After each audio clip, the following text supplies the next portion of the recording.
We're live, Gemma Whelan. Hello, Hey! and welcome to the Wilds Retreat. I'm Jessie Ware, and tonight I'm joined by my friend, somewhere, we don't know, actress, radio presenter, activist Jameela Jamil, and comedian, actress, and Game of Thrones star Gemma Whelan.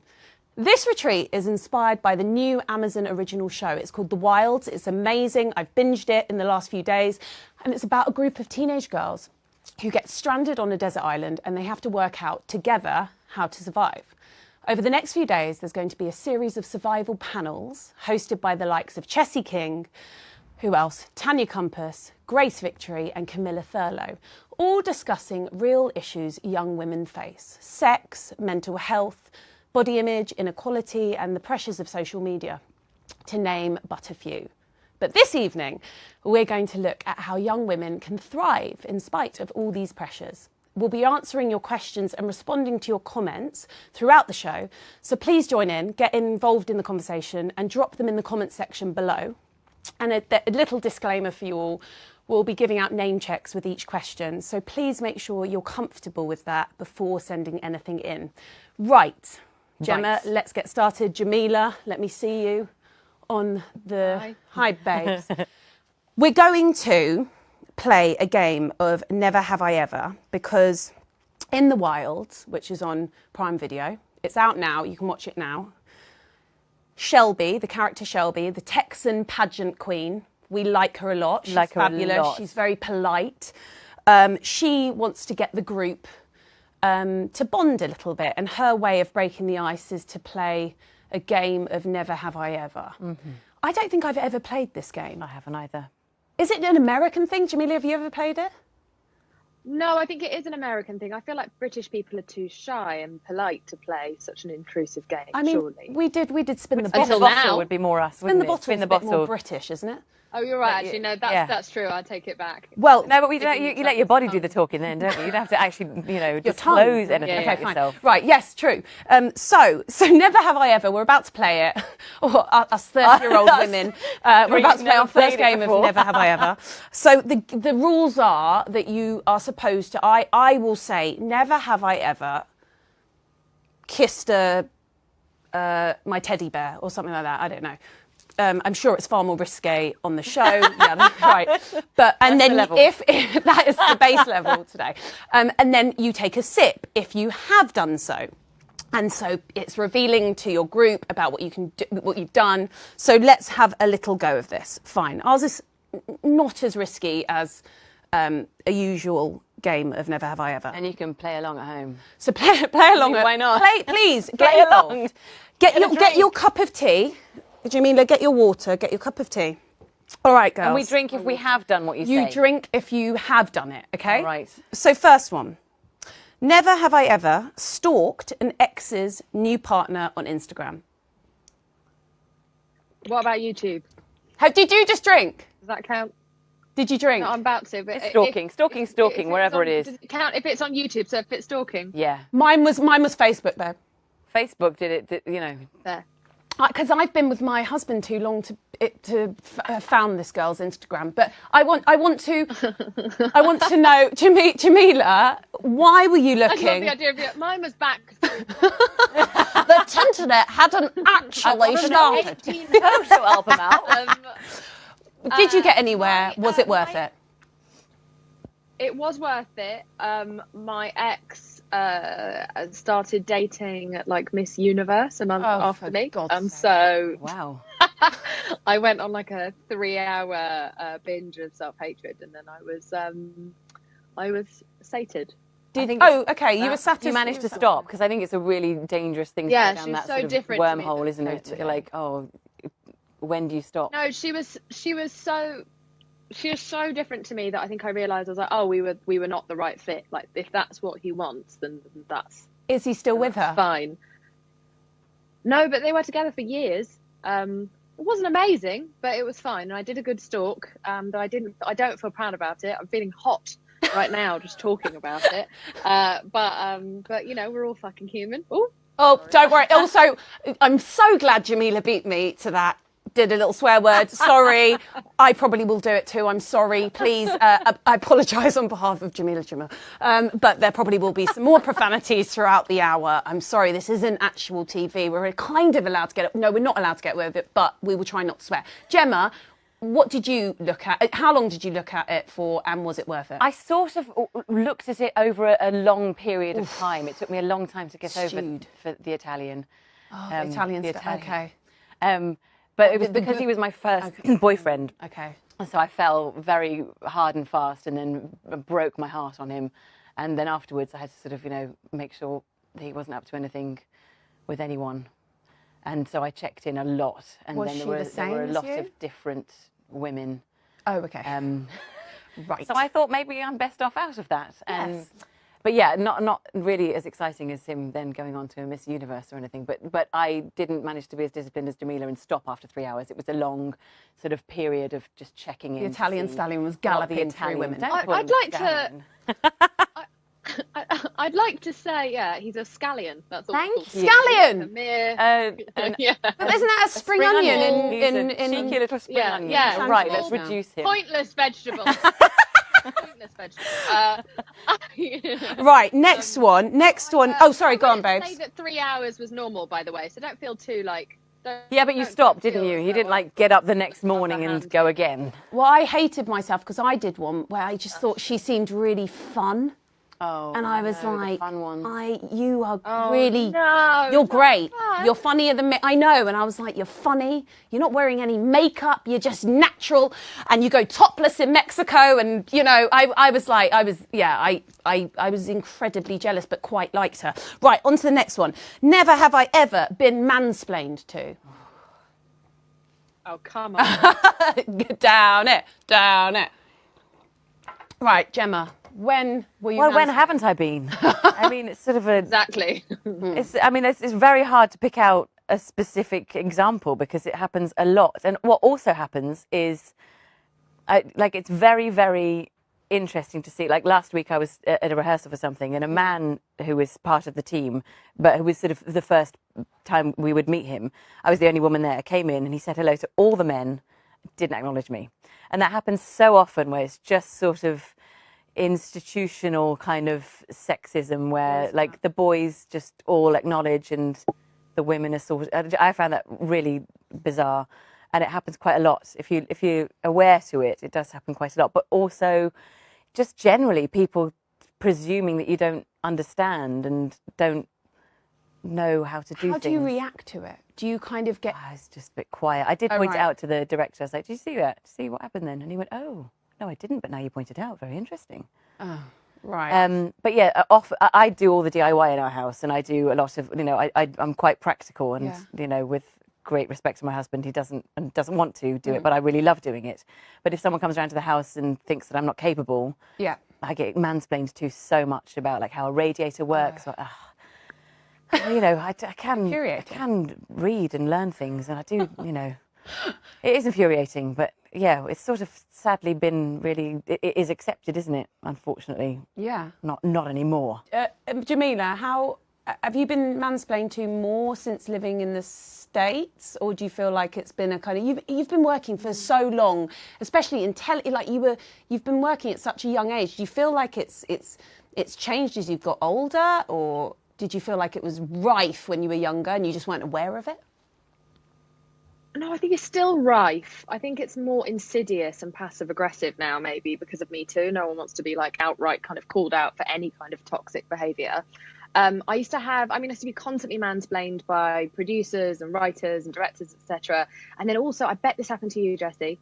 I bet that, did you ever find that when you were out DJing, because I've been DJing for 10 years, male DJs would come up and start just touching all the buttons and trying to explain to me how the decks work. And I'm like, I'm a Radio 1 DJ. I've DJ'd all around the world. I know what I'm doing. I've been booked here for a reason. I'm not just floating here and you're going to do all of the work as if I'm your puppet and you've got your hand up my ass. And so that was incredibly frustrating. But now, because the media have kind of portrayed me as this constantly screaming and insane feminist. Now it's quite funny that men respond very differently to me, and now they will acknowledge me when I walk into a room and are like afraid of me, and I love it. That's really. So we should all be. I enjoy it. I was told to not enjoy that. I was told to be afraid of people finding me scary, but so basically, we all need the Daily Mail to talk about how we're scary, screaming feminists, and then you'll get a hello as soon as you get perfect. Hello. Thank you, Daily Mail. Sit there. Never have I ever felt insecure about my body in front of a new partner. Oh. Yeah. Oh, absolutely. Sorry. Yeah. Drink. Yes. Absolutely. Of course. Of course. Yeah.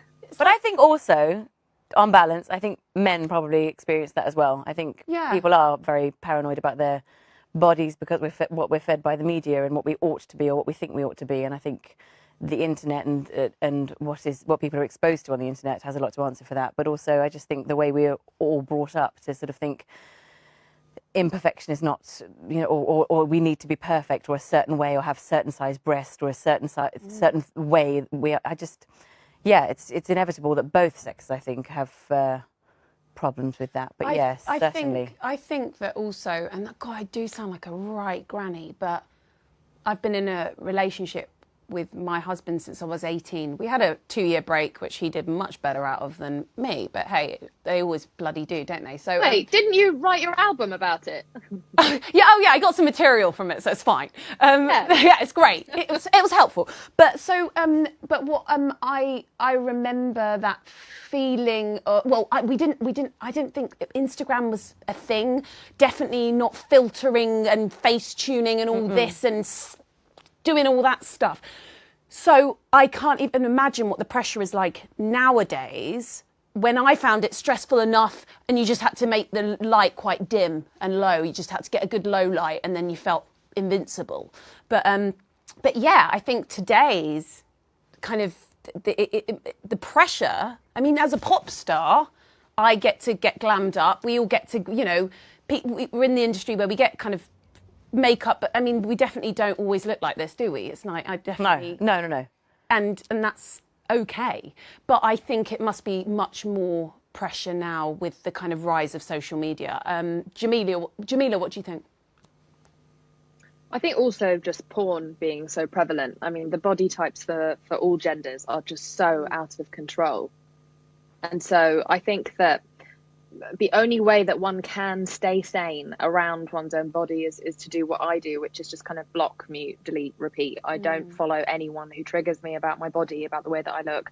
I think a lot of people presume because I get named as something to do with body positivity that I'm just like super confident in my body. I love my body. I don't. I have body dysmorphia. I will have it for the rest of my life. So I practice neutrality in that I'm just like, you know what? I'm not going to negotiate with my body image. I don't look in mirrors, and I'm not going to follow people who make me think about my body, so that I can start to actually become, I think when you think about it like that, you become separated from it, and it kind of dehumanizes you somewhat. Whereas when you're not thinking about your body, I think it's actually easier to be in tune with it. And then you become a better shag and you have better shags. It's really interesting though, but I think that's a really good point, because Lily Allen the other day said, I've just woken up, I've scrolled through the gram for an hour, I now feel crap about myself and I feel like I'm going to have a rubbish day. Sometimes it's just better to walk away from it, or mute, unfollow. And it was her brother who told me, never ever look yourself up, never Google yourself, never go down any of those things. Allen. Yeah, Alfie told me very early on in Game of Thrones. He says people are going to talk crap about you, and you just do not go there. And I did once, and it was just horrendous. Like so much horrible stuff about me, and you really get a bit addicted. Like, oh my God, am I really this? Like one person said, oh gosh, this woman she looks like she's pre-fat. Like, I was like, what's pre-fat? Apparently it's someone who like could be fat if they tried. And then I had an absolute meltdown over like, oh no, I look like just horrendous stuff. But no, thankfully Alf just said, just don't ever go there. And I listened to him, and and I'm a bit like Jameela, just any negative comments, anything like that, unfollow, delete, just don't think about it in those terms. I remember it's such a waste of time. It's such a waste of time. I mean, I learnt the harder way. First music video I did was one called Valentine. It was with Sampha, and we shot it, and I'd never shot a video before, and I didn't know where to look in the camera. And I'm a bit boss-eyed as it is, but I was looking in the camera like that. The top comment was, "Is she blind?" And then they had this discussion about my squint, and actually I found it quite funny, but it was okay because they were having this discussion, and then Barbara Streisand got involved into the conversation and Aaliyah. So I was like, I'm kind of amongst the greats, so it's okay. But it was and I did look very kind of cross-eyed in it because I just didn't know where to focus. But anyway, enough about me. If you are just joining us, welcome to the Wilds Retreat. I'm Jessie Ware. I'm here with Gemma Whelan, Jameela Jamil, somewhere in the universe. And now we are going to watch some clips from Amazon's new original show, The Wilds. We've got some of the actresses speaking about some of these issues that we're talking about today. So first, we've got Sarah Pidgeon, who plays Leah, who I think is one of the greatest characters in this series. She's so brilliant. Good. And please run the VT. I'm not really sure I have the authority to speak on this because I'm 24 and I'm still figuring out for myself how I operate in a relationship. But what I can offer is that at this point in my life, I just don't think relationships should be hard, that they should be passionate but not painful. And I've been lucky to have met people that have helped me grow in ways that I wouldn't have on my own. And I think that's what makes a successful relationship, someone who is genuinely interested and excited to understand why you think the way you do, and that's also thrilling for you. And I've also learned that the fear of being alone should not prevent you from walking away from something that ultimately doesn't serve you. So, in the words of Kenny Rogers, know when to hold them, know when to fold them, know when to walk away, and know when to run. He is just busting out some Kenny Rogers quotes right at the end. 24-year-old. I don't know any 24-year-olds that listen to Kenny Rogers. I love this. Thank you very much. Brilliant answer. Can we also just take a second to just talk about how great this show is? Yes. It's just so good. It's like really Lost meets Euphoria, and everyone is so talented and mature and nuanced, and I feel like it's the most complex young female characters I've seen on television altogether.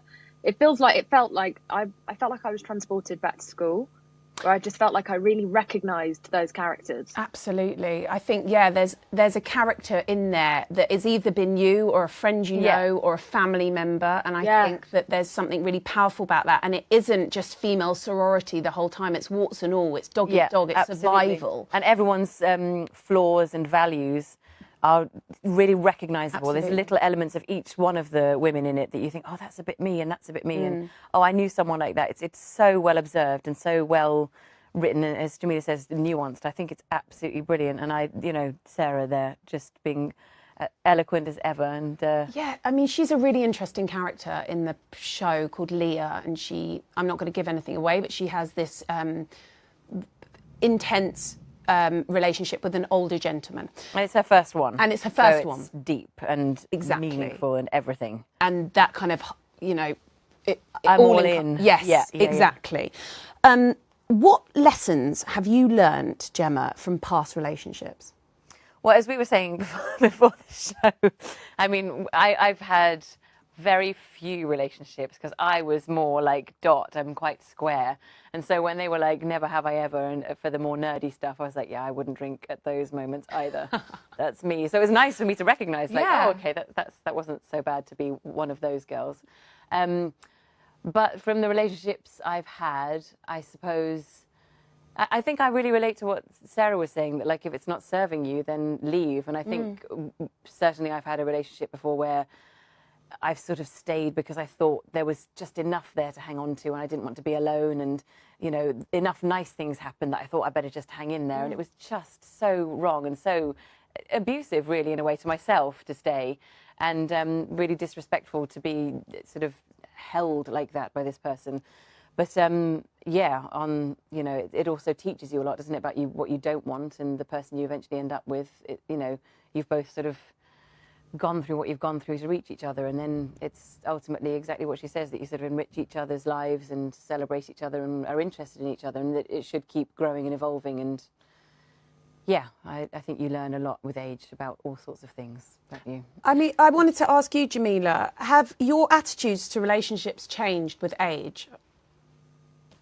Definitely. I think I've become much better at advocating for what I actually want in a relationship. I think I was trained by Hollywood to always think that someone else enjoying the relationship meant that it was a good relationship, and that meant sex, that meant weekends together, that meant, you know, if they liked the dinner, if they liked the restaurant that we chose, then it was a success. So if they had good sex, then I had good sex. It's like everything depended on like their needs. Yeah. And you so becoming submissive. and so it's almost serving, like always serving. Yeah. Always, Yeah. yeah, it's like you're always waiting for a great Yelp review every day, you know, when you're young. And I was a late bloomer, so I didn't have my first kiss till I was 21. Didn't lose my virginity till I was about 22. So I've only had a couple of relationships in my life. But I think I've just become better at just being like, I'm sorry, I don't like kissing that way. Or I'm better at advocating for what I want in the bedroom. Or I'm good at saying what I would like to eat for dinner or what I need out of the relationship. I'm very, very communicative now. I do it over email because I find that an easier form of confrontation. Even with my boyfriend who I've been with for 6 years and I live with him, I still email confrontation. It's easier to write things down, isn't it? Just like, this is what I have to say, and no one's going to react How does he take that? Well, two ways. Firstly, he emails back and he's great at confrontation. But secondly, he sometimes takes my lines and turns them into bloody lyrics. Amazing. And so then without my consent, like my angriest, most vulnerable moments, he takes and just uses it to rhyme with something else. I think this is a great compliment. Sing this back to me. So this is not a very relatable conversation, but just never date a musician unless it's Jessie Ware. Oh my God, yeah, no, mine. But I mean, I'm sorry. The person that you date is pretty excellent with words, and now I'm just going to say it's all down to Jameela Jamil. But no, he's incredibly talented. But I do love this idea of only the really angry song. Do you think that women are? Well, I feel like they're shamed for enjoying sex. Yeah. Yes. Go on, Jameela. No, I was going to say not as much now, though. Lily's got a dildo out, doesn't she? Yes, I would really love one. She does. And I hear that I'm seeing all the kind of the results. Well, no, I'm not seeing the results. People are not publishing the results of their orgasms from Lily's Womanizer. Lovely results. Peering through your curtains at night. It's just Jessie Ware. Any good? Worth the money. No, I've heard it's very good, and I do think that's really interesting. I mean, I'm talking about Lily Allen a lot today, but I do think she's a really good example of somebody. Just like put it all out there. This is actually what we are, and we're owning what we like and how we, operate. There's also a brilliant writer and comedian called Grace Campbell, who I think you know, Jameela, who's friends with Scarlett Curtis, who's a brilliant, wonderful feminist, and we love her.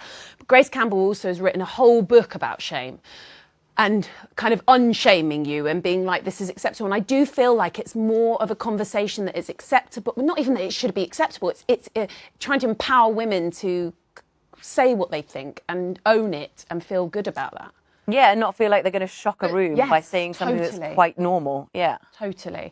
Do you find that when you're reading, sorry, I just wanted to ask, do you find that when you're reading scripts, however, we still have a Hollywood trope of when a woman is a mess, it's always tied in with she likes sex a lot. And she's a hot mess. She's beautiful and she's a hot mess. That's always just it, is that she has too much sex and enjoys sex a lot. And therefore, that's like a sign that she is a dysfunctional person rather than someone living her absolute best life. Living her life. So we do still need to need to kind of extract the tropes. I think that's really, really important, and continue to advocate for pleasure and abundance. Really. Listen, we're going to go and watch another VT. It's by Arana James, who plays Tony, who again is a really excellent character. You can't fault them. Tony, yes, we're going to run the VT. Tony's going to talk a little bit. Her name is not Tony, her name is Arana James. That's the actress.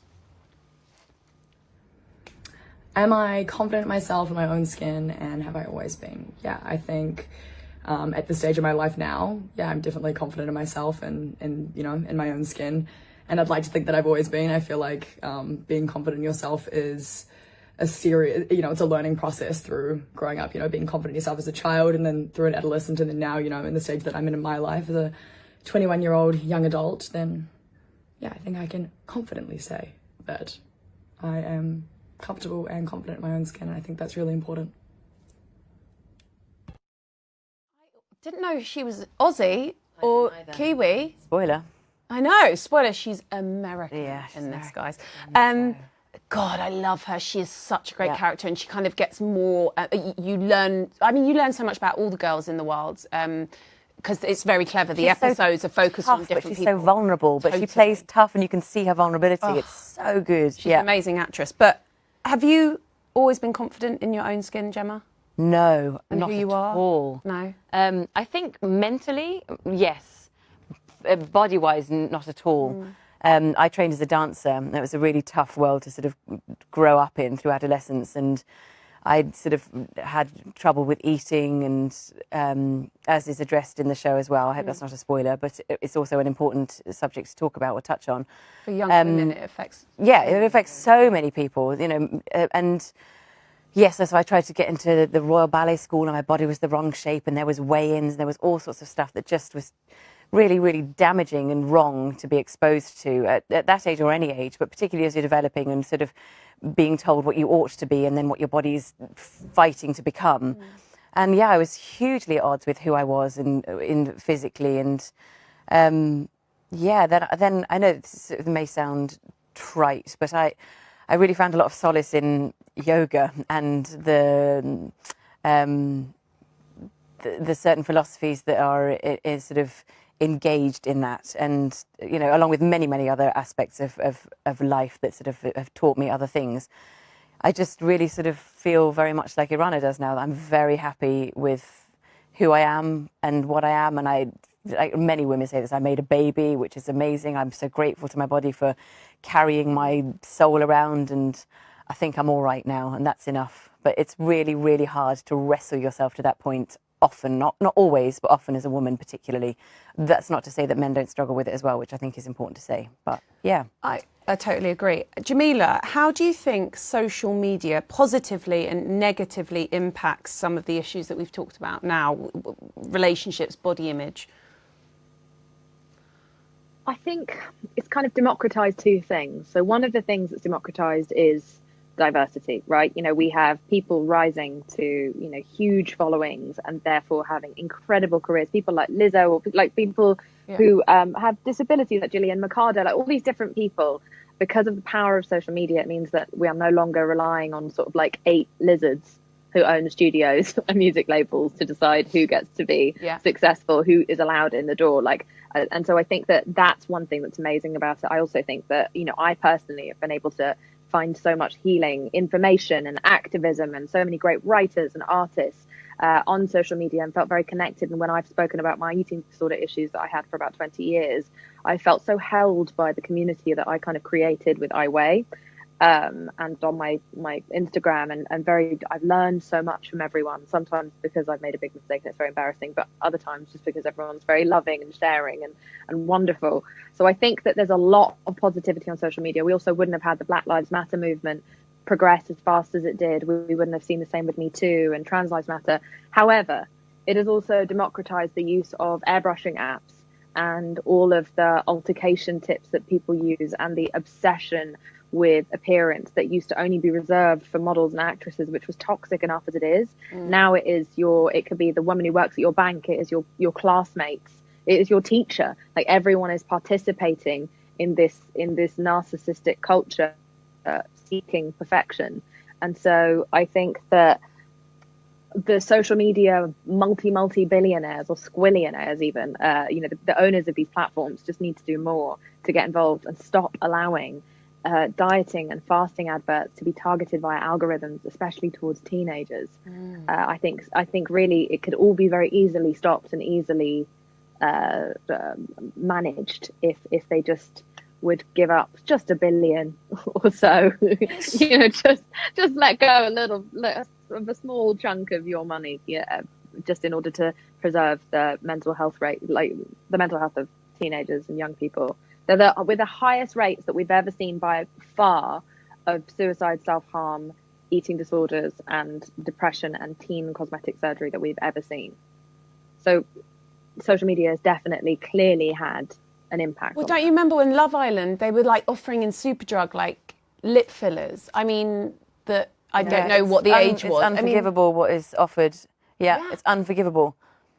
And so readily available and so readily given for money, you know, any sort of procedure that a child, I mean, they are children often, or sort of, you know, young adults, you know, these things are readily available to them for the right price, and they'll, you know, get credit cards and do all sorts of terrible, or make sorts of terrible life choices in order to sort of fit. And it's so sad. It's so sad because nobody looks like those Instagram feeds that you might follow in order to think that was what perfection is. Also, we all work in this industry. We know what these people look like in real life. Yeah. And I live in LA, where I literally see all the most famous influencers in the world in the supermarket. They don't look anything like their pictures. It's outrageous. It should be illegal. Honestly, the false advertising levels are wild. I wish I'm not enough of a dick to expose people, but I almost wish they were at the same time as having compassion for how insecure you must be in order to live your life in that way. But to hell with them for doing that for money.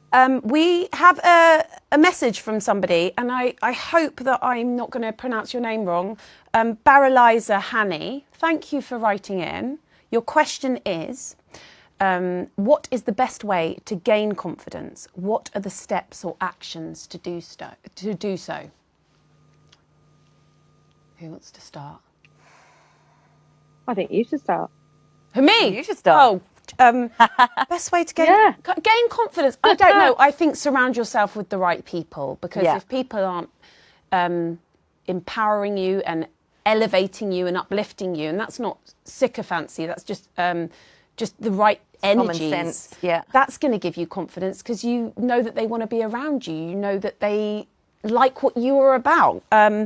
The steps or actions to do so. Yeah, get rid of all the toxic energy from anybody that's giving you something that doesn't make you feel confident. I think that I feel incredibly lucky. You know, I've been doing music for a while, and I've been through a few managers, and I call them my ex-husbands. They're kind of like Elizabeth Taylor, I felt like. But I'm now, I've never felt so empowered. And this is work, and I'm talking about friendships, families, but I think in the workplace or friendships, I think I've never felt more confident of who I am and what I'm about and it takes a few tries. That's what I'm saying. Yeah.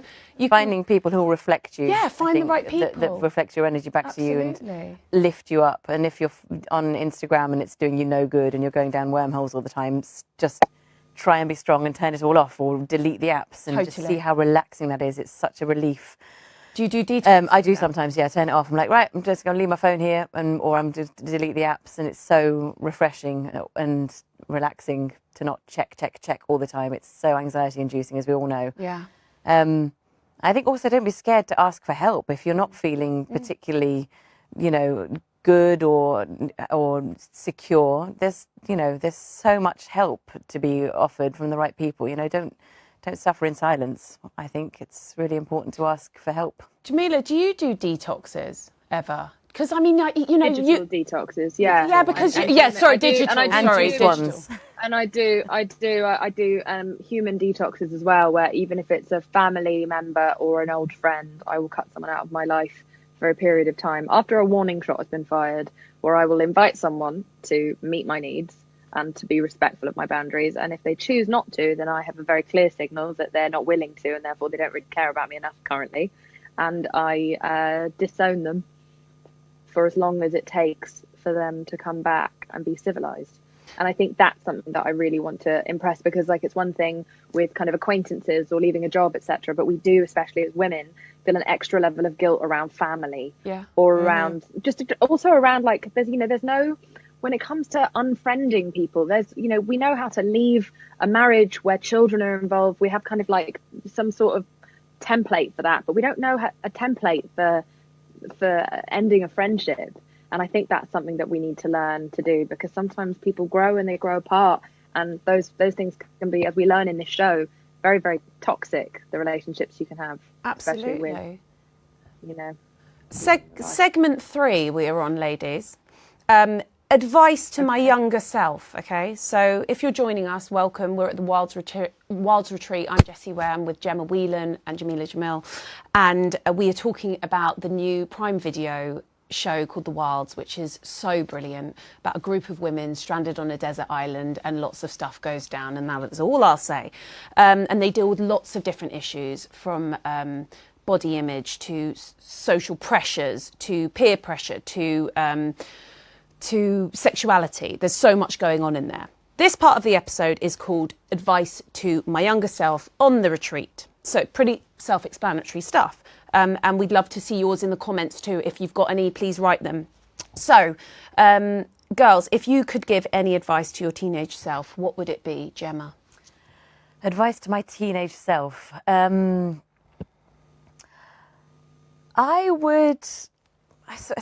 struggle with this a bit because I feel like I wouldn't have ended up who I am now if I hadn't gone through what I did then. Right, yeah. And I quite like myself now. So it turned out it's all right, in my opinion. But you had to go through I had to go through quite a lot of really difficult stuff. And as Jameela's just been talking about eating disorder, I had a very difficult eating disorder when I was a teenager, and I was in hospital for a period of time. And all sorts of people were telling me all sorts of things that I just didn't want to hear. And I think possibly I would have, on reflection, perhaps told myself to maybe if everyone's saying it, perhaps you should listen, and, you know, perhaps you're not right. Because as many women can be and shouldn't apologise for it, I'm quite determined and willful, and so I think I probably would have said maybe try and listen a bit more to what your elders are saying to you, but even peers, I got very lost and I stopped listening and I shut everyone out, and I feel very sad for that person I was then. How old were you? From about, I say 13 to 18, 19, I came out of hospital when I was, from 17 to 18, I was in hospital.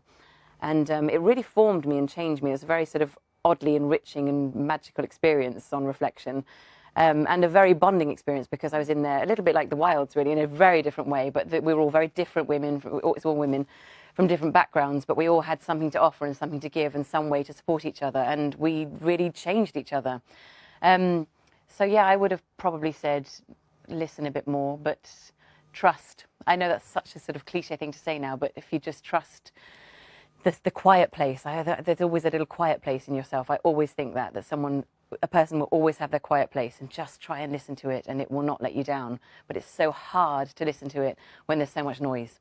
But maybe that would be a nice piece of advice to my younger self, I guess. Thank you. What was the turning point for you to kind of overcome it? I mean, maybe, I'm sure. I mean, there were several big interventions, and then it was sort of got quite serious, and I was taken sort of at your will, but if not at your will, we will force you. So yes, it was pretty serious, and that's the way it was. Thank you. And I'm all right now. Good. You can get, if anyone's going through that, you can get better. If you don't think you can. So yeah. What would your 16-year-old self think of your 2020 self? Oh, I think she'd be really proud. I think she'd be really proud, because this is what I wanted to be. This is what I always wanted to be, as a performer and an actor. And I think she'd be absolutely gobsmacked that it worked out. Which is why I say, trust. If you've got that, your tenacity and your grace, then hold on to it and it will get you through. Jameela, 16-year-old you, looking at 2020. I'm sorry, would you like me to? I would like me to follow that. Is that what you're asking me to do here? I know. I'm sorry. I'm not sure if that's what you're asking. Me. Okay, you are. Right. Well, I think people. That was lovely. It was really beautiful. No, I think it's great. 16-year-old Jameela, come on, looking at 2020 Jameela, I want to know what they're thinking. She would have said, "Why did you get on Twitter?" She would have said, "Why are you still so messy? Why is your room still such a tip?" But she would also... That's because you're a creative, babe. That's what I say anyway. No, it's because I am a pig. Oh, I'm a pig too, a slob! Yeah, I have a wardrobe, not a wardrobe. Right? That's just it. I'm just like rummaging for pants at all times. Rummaging for pants. You keep your pants in the wardrobe. Nice. Yeah, floor drove On hangers. Yeah, but I think she would be in awe of how vocal I am about everything that I think, because I wasn't like this for most of my life, and I think she'd be really proud that I can eat a whole meal and not know the calories of that meal and then not weigh myself the following morning afterwards.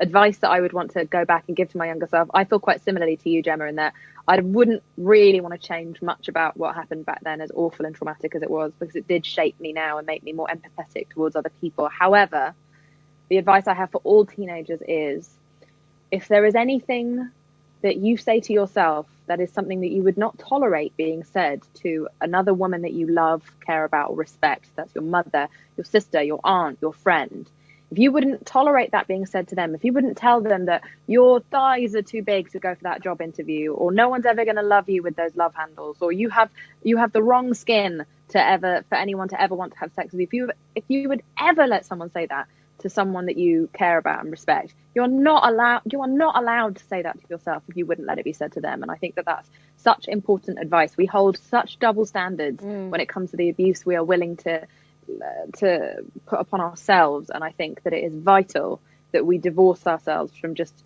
enabling the external bullying that we've learned how to do to ourselves, and now we've kind of grown this inner bully. So I think that's really important advice. And also, more pivotally, you're going to change so much every single year, and there is life after school, and those walls do not represent the world. You're going to get out there and you're going to find your fellow weirdos, and that you will be happy one day, and you will figure yourself out one day, and it will be bumpy, and that's good and okay, and you reserve the right to constantly change your mind. That's it. I completely agree, and I think you talking about 16-year-olds there, I actually found for myself that the time I felt the most uncomfortable was when I was at university. And it was that time where I was away from home, and I was an incredibly gregarious social person. But I started to kind of work out that I was like playing a caricature of myself that I didn't like. Yeah. And I was like, why am I doing this? Stop this. And it was nerves, and it was trying to fit in. Yeah. And I couldn't stand myself. And I was kind of berating myself inside for being this. I was like, why are you acting the fool? Like, why are you saying You can hear yourself going, who are you? Who are you? And then you start questioning. The train's like, left the station. This is who I am. And it was like verbal diarrhea to the max. And actually it was really funny, because I had a really positive, quite naive childhood, and went to uni, and it wasn't that I was mollycoddled or anything like that, but I went, and I think it was that thing of being on your own and learning yourself. And I guess that's kind of with the Wilds, the girls, they're a bit younger, they're like 16, 17. But it's that time where they're on their own, they're having to kind of decide the person they're going to be on this island. And I felt like that at university, even though I wasn't trying, I guess I was trying to survive in a way, but I couldn't stand myself, and it made me get into a real funk. And I got out of it because I had the right people around, and but it was a really interesting thing. So I think also, like you were saying, 16, you're still working things out. We're all still working things out now, aren't we? Like, you know, we're making mistakes all the time, and sometimes, unfortunately, they can be quite public, which is slightly annoying. That's the thing with Twitter and Instagram, but we work it out.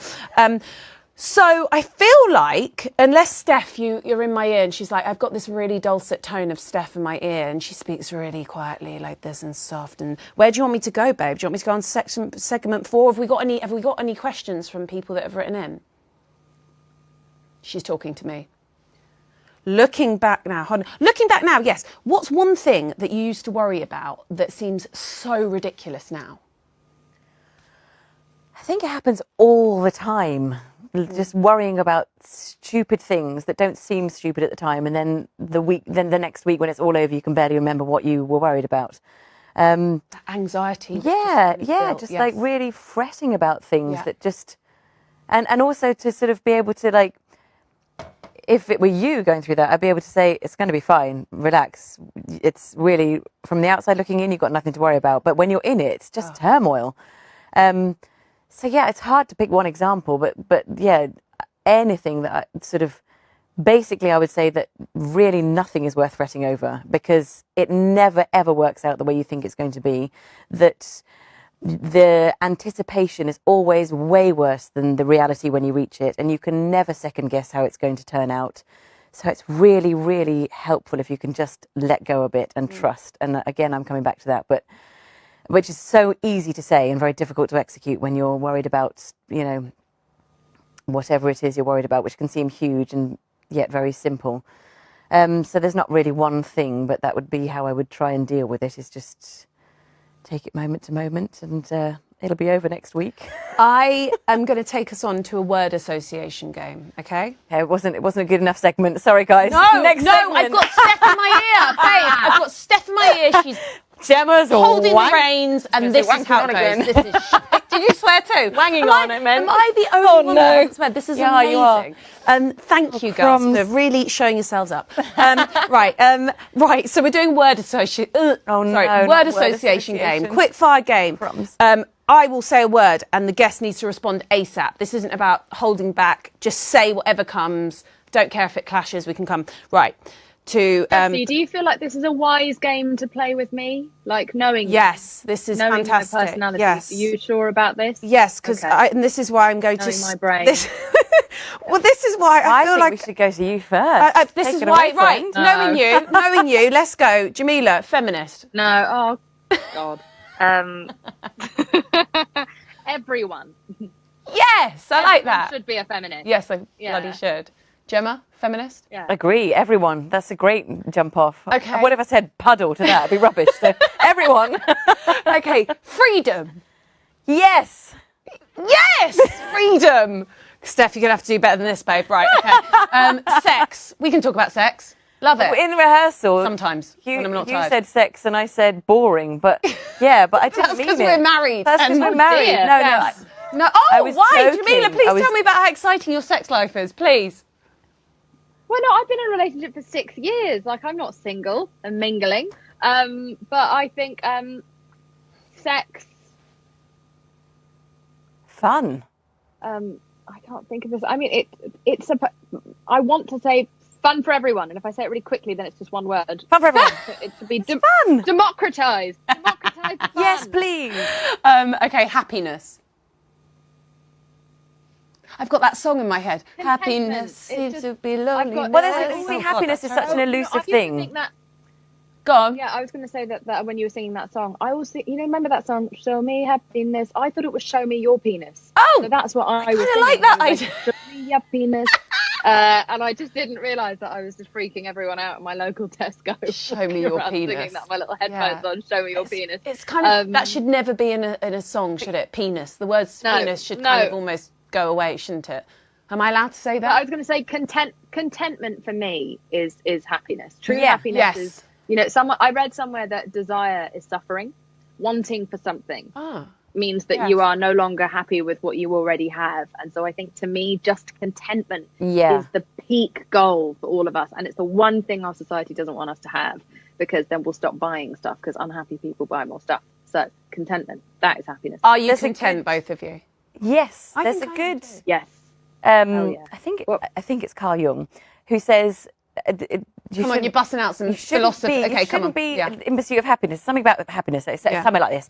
But it says, don't look at something in the context of will this make me happy. Look at it in the context of will this expand my life experience. And I think that's really nice to go, oh, will this enrich my life and, expand my horizons? And yes, it will. And therefore it may by effect, make you happy or content. But I think to chase happiness is not a very helpful I use thing. that Carl Jung thing to justify why I won't have anal.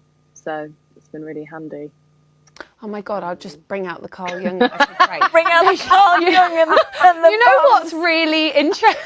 When you were talking about that, I was thinking about Sex and the City. When you were saying you it's did expanding. kind of blank. No, because I was like, I'm thinking. giving you. No, I'll tell you why. Because you were saying it's expanding your. It's expanding Yeah. your life experience. Yes, so, okay, it's should I tell you, on my 2-year break with my husband that I've been with since I was 18, you know, I'm quite a simple kind of lady. I had 2 years and I was like, I'd watched a lot of Sex and the City and I wanted to pretend that I was all the different ladies in Sex and the City. So I was like, essentially, Samantha was my Carl Jung. And I'd be like expanding, so I'd be like, I shall take a Spanish lover.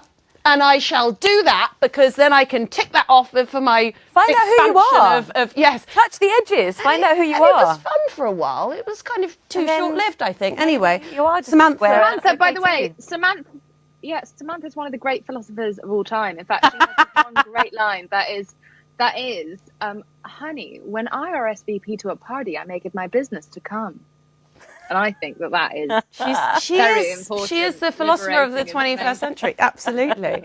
Carl and Samantha, they got this. I love her. Yes, I must practice what Samantha Prinches more. Same. Right, I'm moving. Steph is in my ear. Hello, Steph. Segment 5. Oh, we've got audience questions. Oh my goodness, people are listening. People are watching. Hello. Right, so Yay. we are going to go to Agony Aunt. Oh, geez, I think I've got good Agony Aunts with me. If you're joining us, welcome to the Wilds Retreat. I'm Jessie Ware. Gemma Whelan's here. Jameela Jamil's here. And we are now going to watch some clips. Are we going to watch some clips? I didn't know about this, chaps. Are we, Steph? Are we? We're not watching clips. Okay, cool. Thanks for that. Thanks. So I'm just going to read these questions that have been written in by different people. So hello to Georgia. And Georgia's question is, do you ever feel shy to put yourself out there on social media? Yes. I kind of hate myself every time I do a post, almost. I feel kind of weird to show too much, I don't know. I feel not shy. I feel a sense of responsibility to represent who I really am and what I really look like. I mean, obviously, I'm not known for my beauty or I'm not saying that as I'm very happy with how I look. Come on. No, I'm not. But you know what I mean. Like, we're not talking about. I'm not putting out a load of airbrushed crap because it's just so representative of how beautiful I am in real life. Yeah. And so I feel a weight of responsibility. I don't feel shy about it because I feel confident that what I'm posting is not damaging and will hopefully maybe inspire or enrich or just maybe get me some likes and make me feel good on a bad day. I mean, we've all done it, haven't we? Sorry. No, it's terrible, isn't it? And the amount of comments. And then sometimes I'm like, oh, yeah, the comments. Turn them off. Just turn them off. But I want to know, do you let... I haven't actually seen your social media. Oh, it's lit. Is that what the kids say? But I want to know, do you let people into your life or do you keep it kind of, is there a separation? Is it quite kind of professional? It's more about work? It's pretty like, what are you having for dinner? Yeah, well, it's I do not post pictures of food. I've not gone there yet. But if you do that and that's what makes you happy. She just saw my face and she saw that. Do not let me stop you. I love to post a picture. But yeah, just a bit of life. I never really post my daughter, like maybe half of her face or something. Yeah. But yeah, I try to be a bit witty and light and I don't think it changes the world, but a few people are into it. Yeah. Get a few likes, a few comments. Get a few likes and a few comments and delete the bad ones. La la la. This one's for you. It's from Lucy. Yeah. Right. When did you feel like you'd finally got your life together? I'm in my 20s and feel lost. Babe, you're only in your 20s. You're okay. Go on. Sorry, Jameela. Not happening, mate. No, it's not going to happen in your 20s. I think for me it happened in my 30s. I had therapy. I stopped spending any money on any kind of beauty products or makeup or anti-cellulite cream or anti-aging, all the bullshit. I stopped buying clothes, saved all my money up in a bundle to be able to pay for really, really good therapy, which I was lucky to even be able to do. But it's literally like I ate apples and like cheese sandwiches, just anything saving towards my mental health. It's the greatest investment I've ever made. And so I would say 30 with the guidance of an amazing therapist who gave me this piece of advice the first time I saw her, which I think is some of the most helpful advice I've ever heard. I went to her being like, and this is happening to me, and this is happening, and this person's doing this to me, and this is happening. And she just said, well, darling, a doormat's already lying down before people wipe their feet all over it. And kind of gave me this kind of moment of clarity of what I allow into my life. So I would say 30 is when you start to really figure it out, because at 20 you're still shedding all of the bad lessons of your teens. And I think at 30 you just start to be like, you know what, you run out of time and patience to care anymore. I think you start to really become the person you're going to be. And even then, it's not going to be smooth sailing. Anyone who's out there watching who's in their 30s or 40s who hasn't got it figured out, that's also okay. You will never, ever have it fully figured out. Gloria Steinem, who is almost 90, doesn't think she has it figured out yet. And I think that's the part of the joy of life, which is that once you've figured it all out, you're basically dead. What else is there to live for? So don't put too much pressure on it, but it will get better and easier at 30, I think. I love that. Thank you. Right. Okay. So the next one is, hello, tits for tat. Hello, tits for tat. What advice would you give to a student? What advice would you give to a student struggling to love her body and always comparing herself to others? Oh, it's so tough. We've all been there.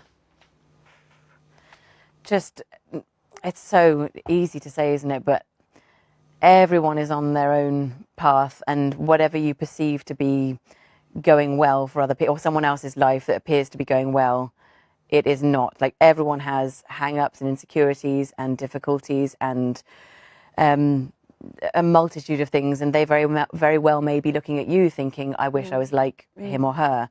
So that's why it's futile, and unfortunately it's very difficult, because we see something, we think, oh, I wish I was a bit more like that, or I wish I was a bit more like that, but ultimately it's futile, because you just need to sit in your own body and make friends with it, and you are together for life.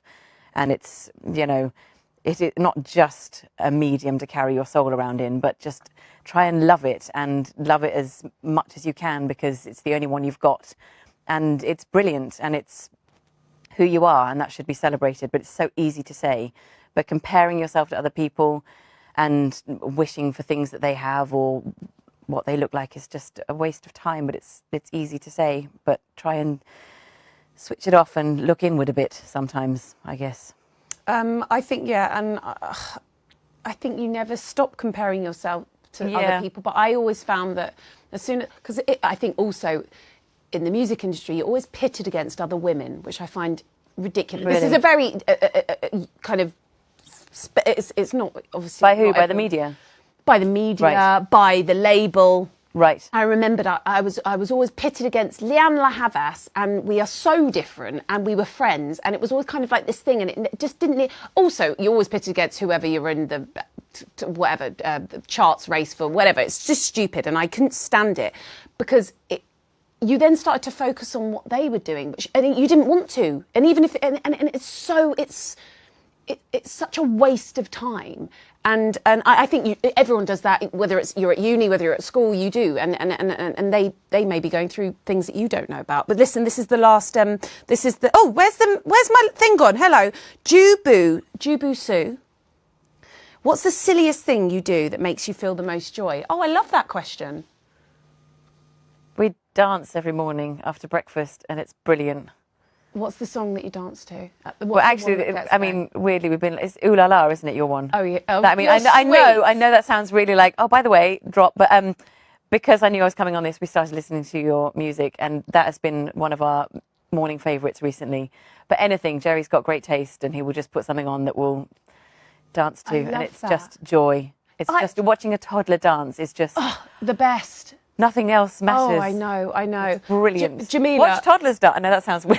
Don't watch toddlers dance.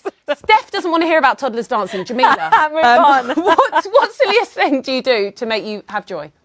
I don't know. I feel like every single thing I do all the time is silly. I mean, look how many times I've said anal on this live stream. Sorry, Steph. I'd say currently it is getting down on all fours with my dog and pretending I am a dog with him and running around the house. Even barking sometimes. Guys, sometimes I'm in my house and I'm barking. It's method acting. And it's some of the most fun. It's very centering, because dogs don't know about what's going on in the news or the world or a pandemic or Twitter or Instagram or anything. They're just so pure and in the moment, a bit like toddlers, not to compare both of your children to dogs. But she makes me be a dog as well. It So happens now. I am often a dog at home doing exactly the same thing. So go dogs. Seems like a new Lee Strasberg kind of, at theatre school. We should all try and be dogs and centre ourselves. I like that. Oh my God, It's very grounding. Yeah, I really enjoy it. Guys, thank you so much for tuning in. Thank you for your questions. Thank you to Gemma Whelan and Jameela Jamil. It's been such a pleasure to chat to you. That's all we've got time for. My outro is supposed to be on there, but I'm just going to do it from here. So I'm just going to keep on. Here we go. Oh, come on, give it. Right, it's on the other one. Should I do it there? I mean, obviously, this is all not right. I'm just going to read it from here. Live. I love this. It's all completely live, and you're absolutely cocking it up for me. Thank you so much, Prime Video. Listen, if you haven't watched Prime, actually, I've got it here. This is going to look really ingenuous, but thanks so much for watching. It's been great to talk about these issues, and if you need any support or guidance in relation to anything we've discussed this evening, the Wilds Retreat has teamed up with 5 amazing charities: The Mix, Mermaids, Young Minds, Black Trans Foundation and Mind Out. So please do look them up and see how they can help. Now, give yourselves a break and go and binge The Wilds. It's amazing. It's on Prime Video. It's been such a pleasure to have an hour with you, Gemma, and you, Jameela. And to talk to you guys. I hope you've enjoyed this. Thank you so much, Prime Video, for letting us join the Wilds Retreat. Thank you for letting me host it. And go and watch The Wilds now. Thank you. Take care.